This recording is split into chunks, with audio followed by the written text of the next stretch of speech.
మా పిల్లలు కేక్ చేయమన్నారండి. ఇంకా రెడీ చేస్తున్నాను. బ్యాటర్ అయితే రెడీ చేసేసాను. ఇంకా అమ్మ లవ్ సింబల్లో చెయ్యమ్మా కేకు అన్నాడు అనమాట సాయి. ఇంకా అందులో వేసి ఇంకా బీట్రూట్ పౌడర్ ఉంది కదా, నేను ఫుడ్ కలర్ అలాంటివి ఏమి వేయకుండా పైన చక్కగా అలా లవ్ అనేసి రాశాను అనమాట. ఇంకా మా సాయి చేయమన్నాడని ఇంకా బేక్ చేయడానికి కుక్కర్లో అలా పెట్టేశాను. ఇంకా తర్వాత టూటీ ఫ్రూటీ ఉన్నాయన్నమాట ఫ్రిడ్జ్లో, అవి పైన వేసేద్దామని చెప్పేసి అది కూడా వేసాను. రెండో కేక్ అనమాట.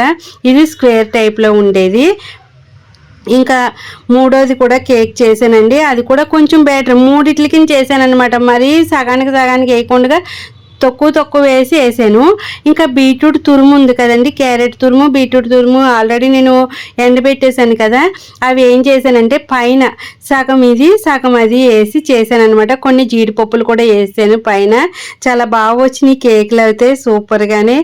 ఇలా రకరకాలుగా చేయమన్నారు కదా అని చెప్పేసి ఒకటే బ్యాటర్ని ఇలాగా, మరి ఫుడ్ కలర్స్ అలాంటివి వేయొద్దు అని చెప్పేసి నేను అలాగే ఏం వేయకుండా ఇలా చేశాను అనమాట. ఇదిగోండి ఒక కేక్ అయితే రెడీ అయిపోతుంది. పక్కన ఇంకోటి రెడీ అవుతుంది. దీని తర్వాత ఇంకొకటి పెట్టాలి. ఇంకా కేక్ ఇదిగోండి. ఇప్పుడు ఇందాక చూసినప్పుడు కొంచెం పిండే అంటుకుంది అనమాట. ఇప్పుడు అయితే అస్సలు అంటుకోలేదు, రెడీ అయిపోయింది. కేకులు అయితే సూపర్ అండి.